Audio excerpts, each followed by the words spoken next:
せぎ止め青き空海山吹き来る風に我が自由の歌は響き渡るよ勝利に導くは我らが見果た栄光の星と人はに輝く美しき国愛の国長胸にいい声の敵あらば国のために命を捧げ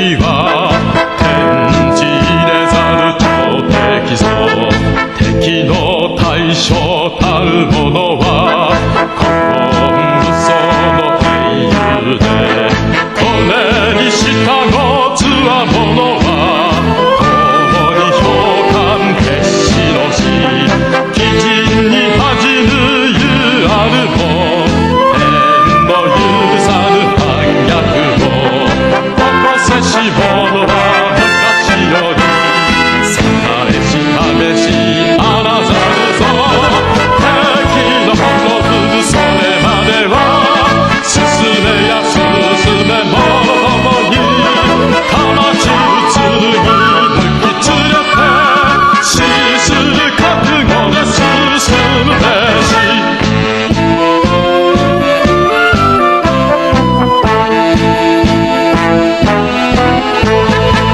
国の父と者の父はその身を守る魂の維新この肩すたれたる日本と今さらにまた世にずる身の誉れ敵も味方も者ともに刃のもとに死すべきに大和魂死すべき時は今たるぞ人に遅れて恥かくな敵の滅ぶそれまでは進めや進めもともに玉散る剣抜き連れて死する覚悟で進むべし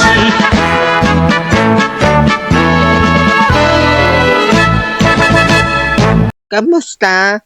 Ngayong araw sa kaysaysayan ng Pilipinas, ika-84 anibersaryo ng Araw ng Kagitinang ngayong ika-9 ng Abril taong 2026. Ngayong araw, ang video explanation patungkol sa kaysaysayan ng makapili, makabayang katipunan ng mga Pilipino noong panahon ng mga Hapones sa Pilipinas. Itinatak ito noong December 1944. Tara, ipapaliwanag ko sa inyo ngayong araw na ito. Kahulugan at pagbuo. Ang makapili ay pinaikling tawag sa makabayang katipunan ng mga Pilipino. Itinatak ito noong December 8, 1944 sa ilalim ni Benigno Ramos habang nasa ilalim ng pananakop ng Hapon ang Pilipinas. Pangunahing layunin. Ayon sa kanilang pahayag, nais nilang itaguyod ang pagkakaisa ng mga Pilipino at suportahan ang pamahalaan noong panahon iyon. Subalit sa pananaw ng marami, ito ay naging kasanggapan ng mga Hapones upang mapanatili ang kanilang kampayarihan. Mga gawain, tumulong sila sa mga sundalong Hapones sa pamamagitan ng pagbibigay ng impormasyon tungkol sa mga gilala na lumalaban sa pananakop, pagbabantay sa mga lugar at paglahok sa mga operasyon ng pagsugpo. Gagamitan at kasuotan. Sinanay at binigyan sila ng sanggatan ng mga Hapones. Kalaliwan sila nakasuot ng damit na kulay kayumanggi at may sagisag na tagsulok sa kanilang braso. Ang wakas, na matapos ang digmaan noong 1945 at umalis ang mga Hapones na buhat ang samahan. Ang mga kasapi ay hinarap ang galit ng public at ang ilan ay pinarusaan hanggang ngayon. Ang panalang ito ay madalas iniuugnay sa patataksiw sa bayan, bagamat may ibang pananaw ukol dito batay sa mga pangyayari noong panahong iyon.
Maraming salamat sa pakikinig at paalam sa inyong lahat.